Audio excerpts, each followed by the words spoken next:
ਅਗਲੀ ਖਬਰ ਦੇ ਵੱਲ ਵਧੀਏ ਮਿੰਟੂ ਜੀ। ਤੇ ਕੁਲਦੀਪ ਸਿੰਘ ਬਾਜਵਾ ਦੇ ਨਾਮ ਤੇ ਹੁਣ ਸਟੇਡੀਅਮ ਬਣਾਉਣ ਤੇ ਸੜਕ ਦਾ ਨਾਮ ਰੱਖਣ ਦਾ ਐਲਾਨ ਕੀਤਾ ਗਿਆ ਜੀ। ਦੇਖੋ, ਚੰਗੀ ਗੱਲ ਇਹ ਹੈ ਕਿ ਭਗਵੰਤ ਮਾਨ ਖੁਦ ਇਸ ਮੁੰਡੇ ਦੇ ਘਰ ਗਏ ਨੇ ਜੀ। ਜਿਹੜਾ ਬੰਦਾ ਆਪਣੀ ਡਿਊਟੀ ਤੋਂ ਆਪਣੀ ਜਾਨ ਨਿਸ਼ਾਵਰ ਕਰ ਗਿਆ ਉਹਦੇ ਨਾਲ ਦਾ ਕੋਈ ਬੰਦਾ ਨਹੀਂ ਹੁੰਦਾ। ਬਿਲਕੁਲ ਸਹੀ। ਡਿਊਟੀ ਜਿਹੜੀ ਬੰਦੇ ਦੀ ਰੋਜੀ ਹੁੰਦੀ ਆ, ਜੀ। ਜਿਹੜਾ ਬੰਦਾ ਉਹਦੇ ਲਈ ਮਰ ਮਿਟ ਹੀ ਗਿਆ, ਉਹਦੇ ਤੋਂ ਵੱਡਾ ਕੋਈ ਬੰਦਾ ਨਹੀਂ ਹੈ। ਜੀ। ਖੈਰ, ਉਹਦੇ ਵਾਸਤੇ ਜ਼ਮੀਰ ਹੀ ਨਾ ਮਾਰੇ, ਬਸ ਇੰਨੀ ਵੀ ਬਹੁਤ ਵੱਡੀ ਗੱਲ ਹੁੰਦੀ ਹੈ।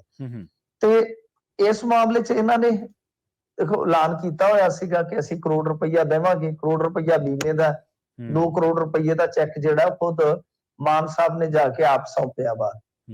ਤੇ ਨਾਲ ਕਿਹਾ ਗਿਆ ਕਿ ਜਿਹੜੀ ਸੜਕ ਆ ਪਿੰਡ ਵਾਲੀ, ਉਹਦਾ ਨਾਮ ਵੀ ਸ਼ਹੀਦ ਕੁਲਦੀਪ ਦੀ ਨਾਮ ਤੇ ਹੀ ਰੱਖ ਦਿੱਤਾ ਜਾਵੇ, ਉਸ ਸੜਕ ਦਾ ਨਾਮ ਵੀ। ਤਾਂ ਇਹ ਠੀਕ ਆ, ਵਧੀਆ ਗੱਲ ਆ, ਚਲੋ ਠੀਕ ਆ। ਪਰ ਇਹ ਮੌਤਾਂ ਕਿਉਂ ਹੋ ਰਹੀਆਂ ਨੇ, ਇਹ ਵੇਖਣ ਵਾਲੀ ਗੱਲ ਆ, ਕਿਉਂਕਿ ਦੂਜਾ ਮਾਮਲਾ ਹੈ। ਕੁਝ ਹਫ਼ਤਿਆਂ ਦੇ ਅੰਦਰ ਅੰਦਰ ਪਹਿਲਾਂ ਨਕੋਦਰ ਦੇ ਵਿੱਚ ਇੱਕ ਕੱਪੜਾ ਵਪਾਰੀ ਤੇ ਜਦੋਂ ਹਮਲਾ ਕੀਤਾ ਸ਼ੂਟਰਾਂ ਨੇ, ਤਾਂ ਉਦੋਂ ਵੀ ਇੱਕ ਮੁੰਡਾ ਮਰ ਗਿਆ ਪੁਲਿਸ ਵਾਲਾ, ਇੱਕ ਹੁਣ ਇਹ ਮਰ ਗਿਆ। ਗੱਲ ਇਹ ਕਿ ਤੁਸੀਂ ਠੀਕ ਹੈ, ਤੁਸੀਂ ਵਧੀਆ ਆਪਦਾ ਚਲੋ ਇਹ ਵਾਅਦਾ ਤਾਂ ਨਿਭਾ ਰਹੇ ਹੋ, ਘੱਟੋ ਘੱਟ ਕੇ ਜਿਹੜਾ ਐਲਾਨ ਕੀਤਾ ਸੀਗਾ ਤੁਸਾਂ ਨੇ ਜਾ ਕੇ ਤੇ ਉੱਥੇ ਪੂਰਾ ਕੀਤਾ ਹੈ। ਪਰ ਗੱਲ ਇਹ ਆ ਕਿ ਇਸ ਤਰ੍ਹਾਂ ਜੇ ਵਾਰਦਾਤਾਂ ਹੁੰਦੀਆਂ ਰਹਿਣਗੀਆਂ, ਠੀਕ ਹੈ, ਤੁਸੀਂ ਪੈਸਾ ਦੇ ਰਹੇ ਹੋ, ਐਲਾਨ ਦੇ ਜਿਹੜੇ ਕੀਤੇ ਆ ਉਹਨਾਂ ਨੂੰ ਪੂਰਾ ਕਰ ਰਹੇ ਹੋ, ਪਰ ਇਸ ਤਰ੍ਹਾਂ ਦੀਆਂ ਜਿਹੜੀਆਂ ਘਟਨਾਵਾਂ ਹੋਣਗੀਆਂ ਕਿ ਪੁਲਿਸ ਵਾਲੇ ਮਰੀ ਜਾਣ, ਮੈਂ ਤੁਹਾਨੂੰ ਪੁਲਿਸ ਵਾਲਿਆਂ ਦੀ ਦਿਲ ਦੀ ਗੱਲ ਦੱਸ ਦਿੰਦਾ, ਉਹ ਹੇਠਲੇ ਪੱਧਰ ਦੇ ਜਿਹੜੇ ਹੈਗੇ ਨੇ ਕਾਂਸਟੇਬਲ ਨੇ ਜਾਂ ਹੈਡ ਕਾਂਸਟੇਬਲ ਨੇ, ਉਹ ਕਹਿੰਦੇ ਆ ਕਿ ਬਈ ਇਸ ਤਰ੍ਹਾਂ ਜੇ ਚੱਲੇਗਾ ਤਾਂ ਫਿਰ ਸਾਡਾ ਇੱਥੇ ਕੰਮ ਕਰਨਾ ਬੜਾ ਔਖਾ ਹੋ ਜਾਏਗਾ, ਫਿਰ ਜਾਂ ਅਸੀਂ ਮਾਰਨੇ ਸ਼ੁਰੂ ਕਰ ਦੇਵਾਂਗੇ। ਉਹ ਤਾਂ ਇੱਥੋਂ ਤੱਕ ਕਹਿੰਦੇ ਨੇ, ਉਹਨਾਂ ਨਾਲ ਗੱਲ ਕਰ ਲਓ, ਕਹਿੰਦੇ ਕਿ ਜਿਹੜੇ 3 ਫੜੇ ਨੇ ਮਾਰਨ ਵਾਲੇ, ਕਿਉਂ ਫੜੇ ਨੇ, ਜਿੰਦੇ ਕਿਉਂ ਰੱਖੇ ਗਏ।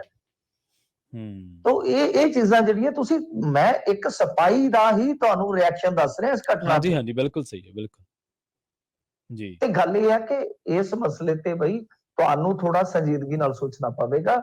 ਚਲੋ ਠੀਕ ਆ ਕਿ ਕੁਝ ਕ੍ਰਾਈਮ ਜਿਹੜੇ ਹੁੰਦੇ ਨੇ, ਕੁਝ ਮਤਲਬ ਕਿ ਇਸ ਤਰ੍ਹਾਂ ਦੀਆਂ ਵਾਰਦਾਤਾਂ ਨੂੰ ਤੁਸੀਂ ਨਹੀਂ ਰੋਕ ਸਕਦੇ, ਆਪਾਂ ਨੂੰ ਵੀ ਪਤਾ ਹੈ, ਪਰ ਏਡੀਆਂ ਬੇਖੌਫ ਘਟਨਾਵਾਂ, ਏਡੀਆਂ ਜਿਹੜੀਆਂ ਨਿਤੜਕ, ਜਿਹਨੂੰ ਆਪਾਂ ਕਹਿੰਦੇ ਵਿਧੜਕ ਹੋ ਕੇ ਕੀਤੀਆਂ ਜਿਹੜੀਆਂ ਘਟਨਾਵਾਂ ਨੇ ਕਿ ਜਿੱਥੇ ਅਸਲਾ ਧਾਰਕ ਗਨਮੈਨਾਂ ਦਾ ਡਰ ਨਹੀਂ ਰਹਿੰਦਾ ਬਈ, ਉੱਥੇ ਫਿਰ ਕਿਤੇ ਨਾ ਕਿਤੇ ਪੁਲਿਸ ਵੀ ਜਿਹੜੀ ਆ ਉਹ ਇੱਕ ਦਿਨ ਫਿਰ ਸੋਚਣ ਲਈ ਮਜਬੂਰ ਹੋ ਜਾਏਗੀ ਕਿ ਭਾਈ ਸਾਡੀ ਬੈਕ ਤੇ ਸਰਕਾਰ ਨਹੀਂ ਹੈ, ਉਧਰੋਂ ਸਾਨੂੰ ਗੋਲੀ ਦਾ ਡਰ ਹੈ, ਅਸੀਂ ਕੀ ਕਰੀਏ।